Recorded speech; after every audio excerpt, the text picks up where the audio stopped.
I'll be giving a talk about trustless financial systems at scale. This is going to be a very high-level overview. So I'll give a basic introduction to what is blockchain, what is consensus, and then just some basic applications. So we're really not going to go into too much technical details. It's just really going to be more about what can we really do with this technology stack and how we can go ahead and apply this in the financial systems. Is this? Oh yeah, I gotta hold it closer. Is there a clicker or? Okay.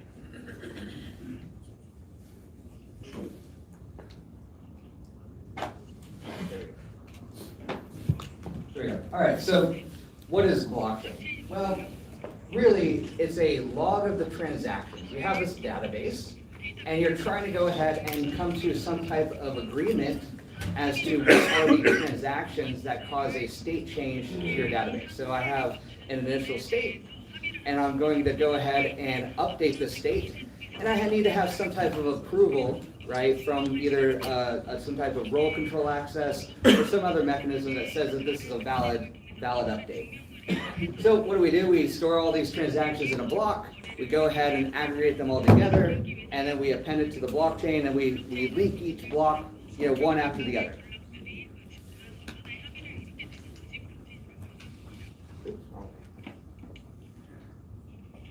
Okay, so this is really fundamentally, this is a classical problem known as consensus.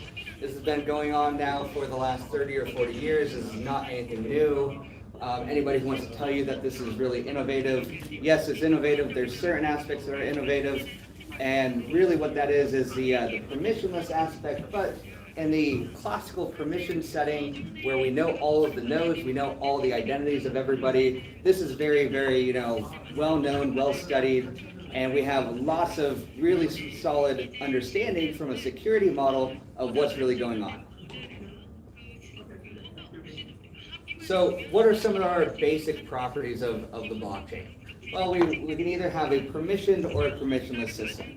So a permission system, as I said, is where we already know all the validators ahead of time. So we have some type of central authority, maybe we have some consortium, and all the players who are participating in this network are all identified, they all have equal rights, and now they can go ahead and try to come to a common agreement, even though they may be mutually distrustworthy of one another. Now, the other aspect that we have that we've seen in sort of the Nakamoto protocol is this permissionless setting, right? So what does this mean? We are saying that anybody is able to join this network and anybody can leave at any given time. So it's fully voluntary. There's no way of, no central authority of saying, hey, look, I'm going to pre-approve Saudi over here, and, only his friends are going to be allowed to come on board and to participate in this network. No, we're going to allow this to be very open. We want to be inviting. We want to allow for any arbitrary participation. So the next property is trustless. So if we have multiple parties that have competing agendas, right? They may be different companies. They may not know one another. And so what are we trying to do? We want to create some type of game theoretic incentives or any type of disincentives to make it so that they operate in a way that is going to follow the protocol in an honest, they're going to follow the protocol honestly. So, we say that these people are operating in this trustless environment. Now, for the most part, if we're operating in a business, in an enterprise, if we're not trusting our business partners, things are, sort of done anyway. But, we can actually go ahead and model this in a more abstract setting and say, hey, look, we don't necessarily need to know if we actually trust, one another. We can still do business, still transact, still, have value transfer. And then the fourth property is immutability. So this is neither here nor there, but I'd say we have this property of immutability in the sense that we know that once you have a transaction that's committed, as long as everybody continues to stay honest in this network, then you're guaranteed that you have a record of all the transactions, and that this record isn't going to get backdated or reorganized or anything along these lines. And then we also have public key infrastructure. So what is what is public key infrastructure? This is something that we've had for the last 20 or 30 years, maybe longer.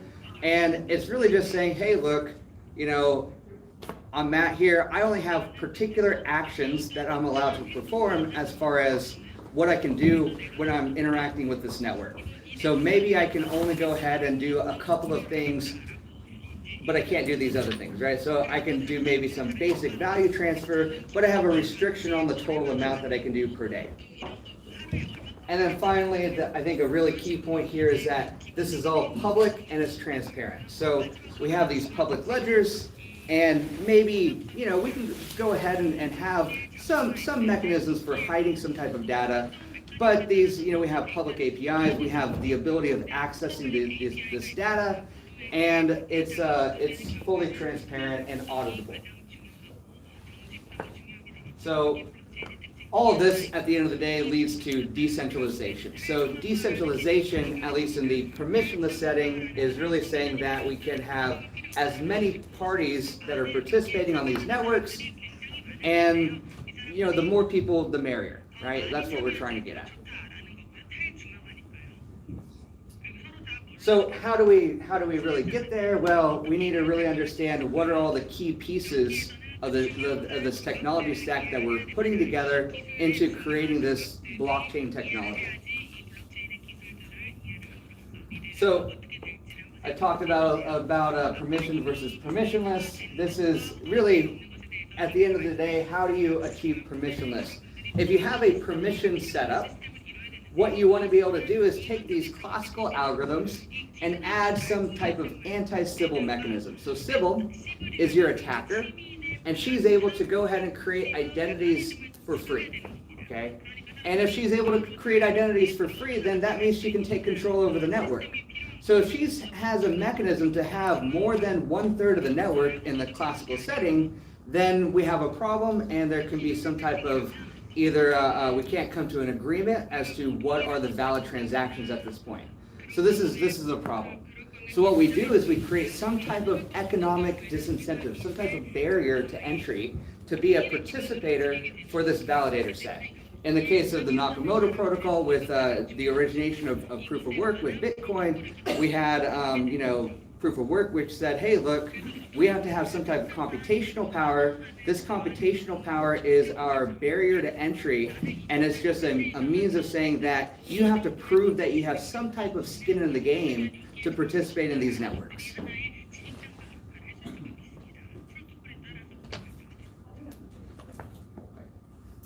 So really, with these trustless systems, what do we want to say? You don't necessarily need to know all of the details. If you can trust the math or trust the science, well, then we're good to go. And that's what we really try to do, at least with the project that we work on with Alph Zero, is we want to formalize all of the mathematics, all the provable security, so that you don't have to worry about these issues. So, you know, if you're operating and you want to go ahead and adopt the Ethereum technology stack, or you want to adopt, you know, some type of Nakamoto protocol, well, these are very new. We don't really have a very solid understanding of the underlying security models, but if instead we go ahead and use the classical settings, we can take that entire history of 30 or 40 years and use it now in our new system.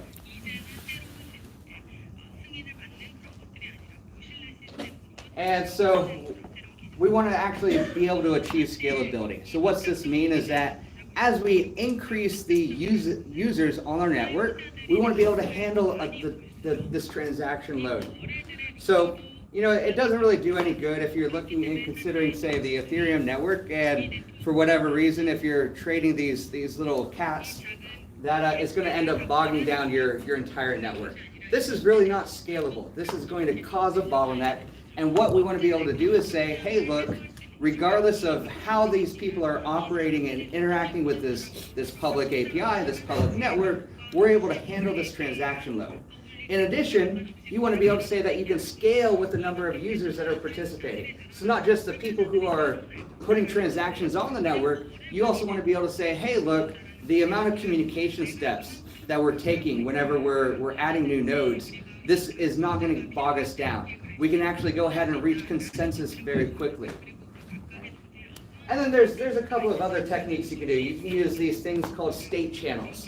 This is off-chain layer 2 scaling. This is essentially what Lightning is operating on. And there's some really nice techniques that go with this. It has their own problems, but it allows for some additional scaling that can be done off-chain. So now you don't necessarily have to have all the transactions being recorded on the blockchain itself. You can do some of this stuff off-chain, do a whole bunch of these transactions, and then aggregate them as a single state update and say, hey, look, here's my new update that I want to apply, and go ahead and record that in the history of your transaction records. Okay, so public key infrastructure. This is actually a very, very key component when it comes to these blockchain technologies. And what do I mean by this? So in financial systems, if I am going to go ahead and try to, maybe I have some Bitcoin and I want to go ahead and take it out and take it into fiat, then potentially I'm restricted on the number of transactions that I could do, or the value amount that I could perform. Unless I'm KYC. So if I'm fully KYC'd with an OTC desk, what does that mean? That means that they can identify me using this public key infrastructure to say that I have the particular access and control to be able to do more transactions than the average person who may not be KYC. Okay. And this extends just beyond that. So it's initially started out, if you consider your Unix systems, just read, write, execute, right? So read, write, execute is a basic understanding of how public key infrastructure operates. Each of the users have their own public key, right? And now we can control what kind of read, write, and execution that they have for particular files or directories.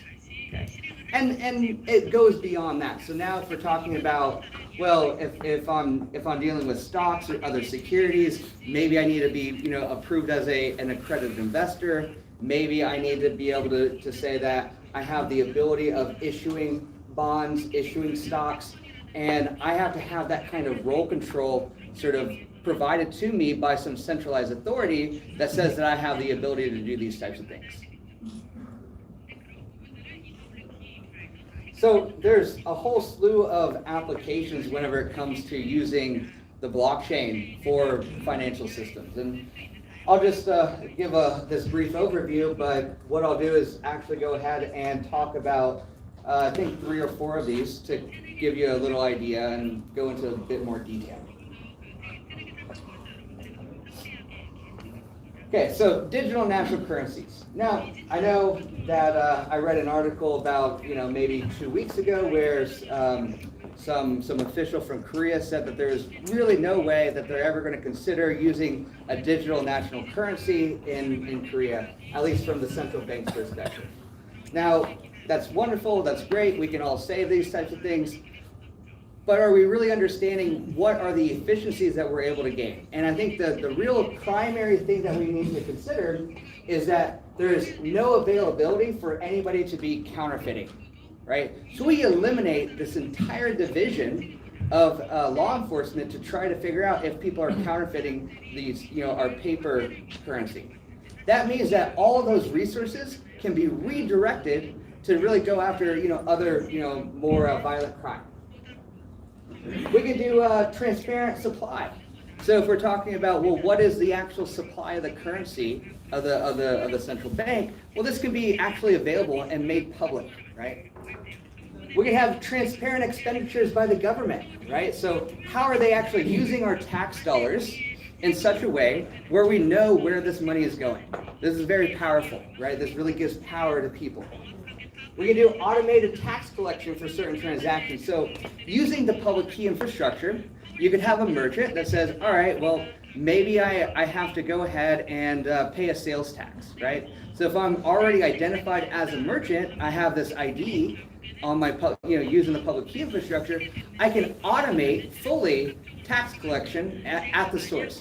And so now there's no need to go ahead and do quarterly payments, to do, yearly payments at the, for your sales tax. This can be like that instant.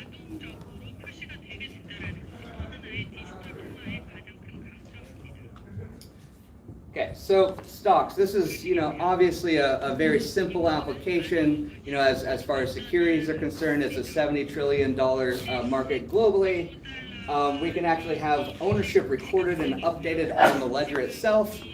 And, with all this, using the public key infrastructure, we can restrict the transfer of the ownership as well, right? So we can whitelist people who have the ability of actually purchasing certain types of stocks, maybe in the private equity markets, right, where there's various restrictions with respect to securities.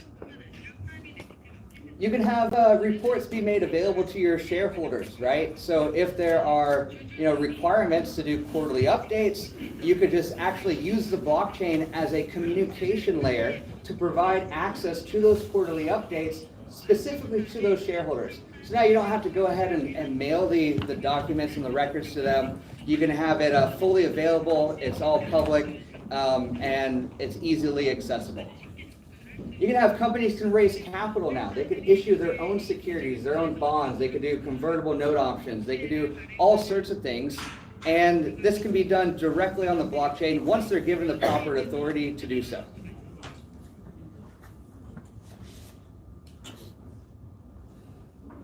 So insurance, this is another great example.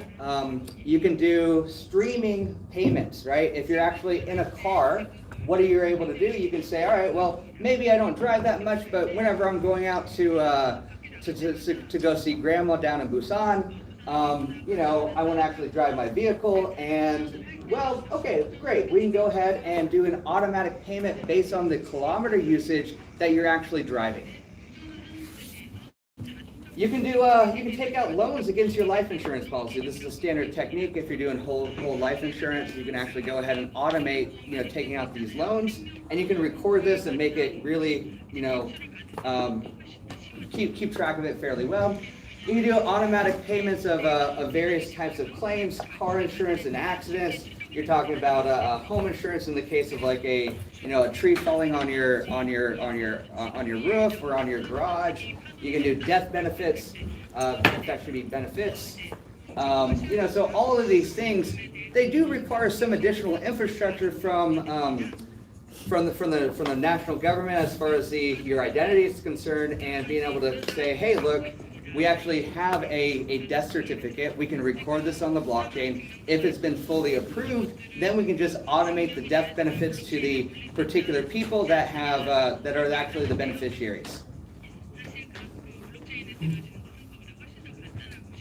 All right, so this is actually a really nice one. We can go ahead and create our own carbon credit exchange.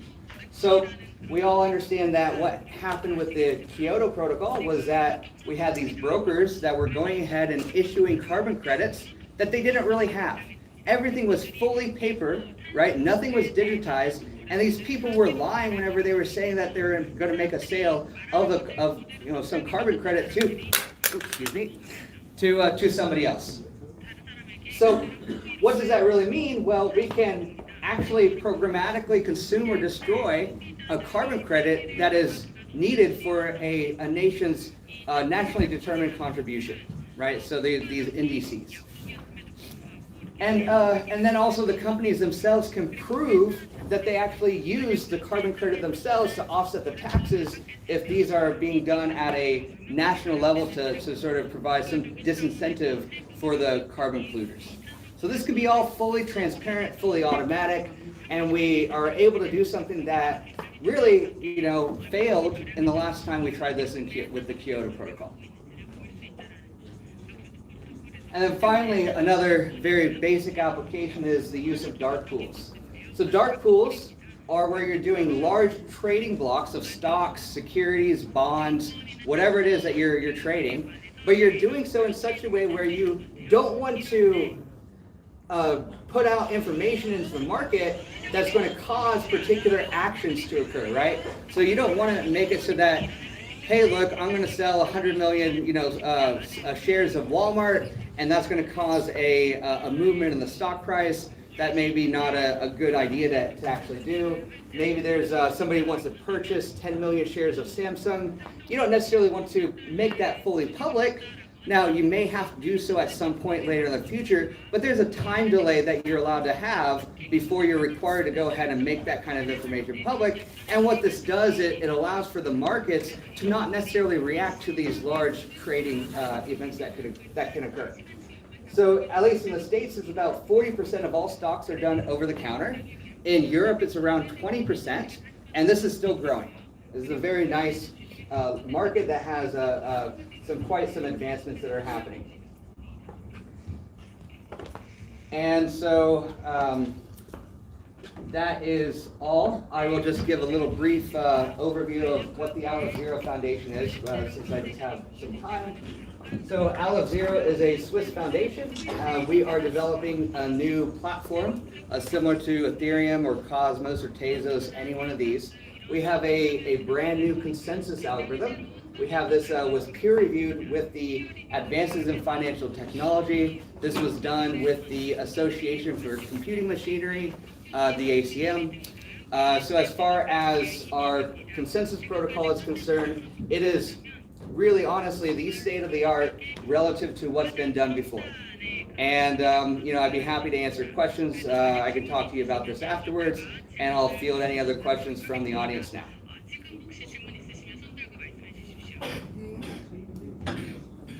저희 닥터 니은맹 박사님에게 뜨거운 박수